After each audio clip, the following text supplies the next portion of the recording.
Определено няма да засягаме базови неща като Facebook Ads, TikTok алгоритъм. Това вече можете да го видите на профила ни. Даваме го напълно безплатно.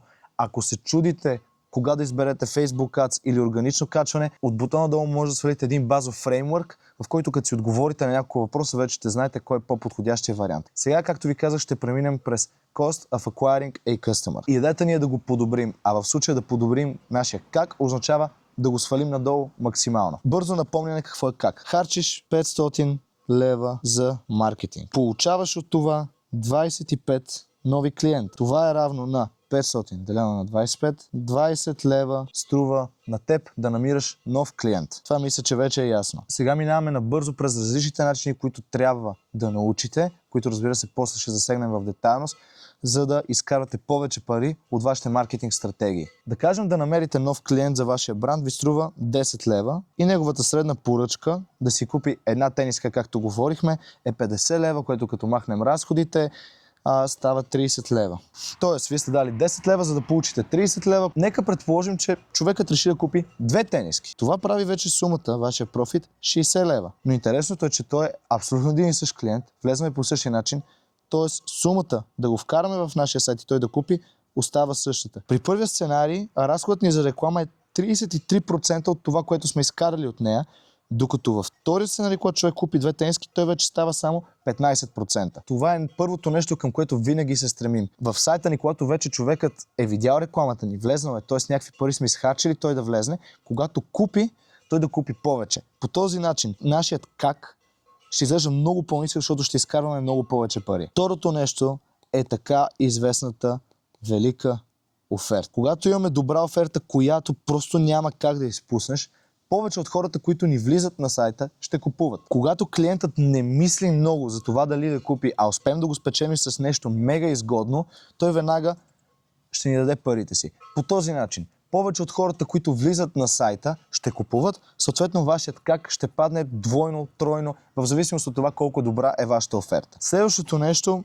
е съдържанието, което вие правите. Когато успеете да оформите съдържание, което продава добре, като изгражда доверие, интересно е за хората и им дава някакво валю преди да са купили, вие ще успявате да вкарвате още повече хора на сайта от рекламата, още повече хора да купуват и така пак цената ви за това да акварнете нов къстъмър ще падне. Давам пример. Правите едно тъпо видео, което вкарва 100 човека на сайта ви. Видеото не е било интересно, не ги е затоплило. Както казахме, имате 2% conversion rate, продавате на 2 човека.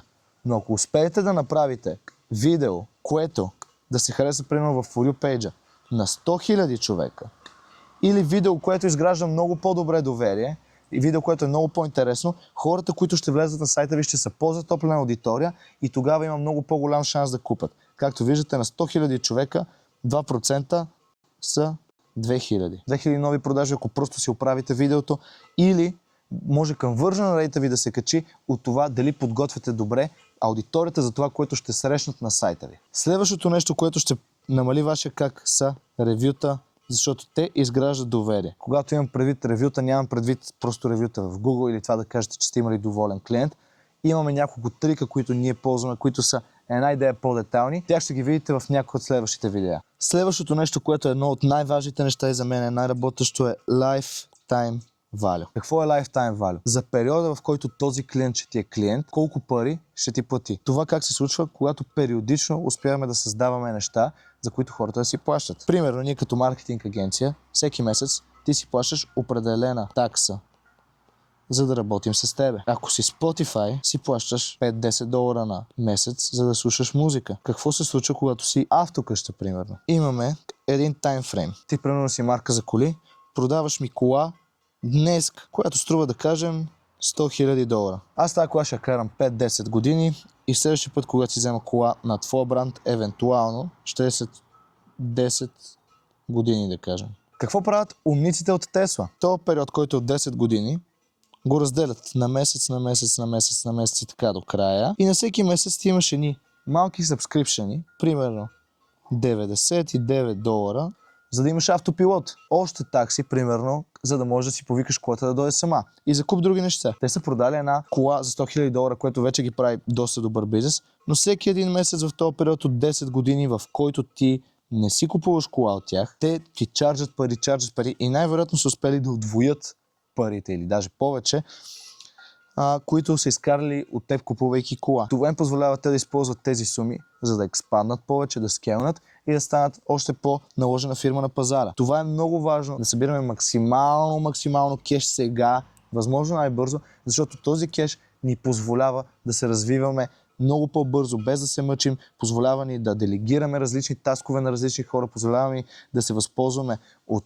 рекламните платформи, които имаме, позволява ни да намерим най-добрия възможен начин да развием бързо компанията си от 0 до 1, от 1 до 100, от 100 до 100 хиляди и така нататък. И последното нещо, което е много важно, което супер много хора изпускат, а е ключово, и то се прави най-често чрез Facebook, е ретаргетинг. Но какво е ретаргетинг и защо това е златната мина на маркетинга според мен, ще разберете след няколко видеа, когато говоря специално за него.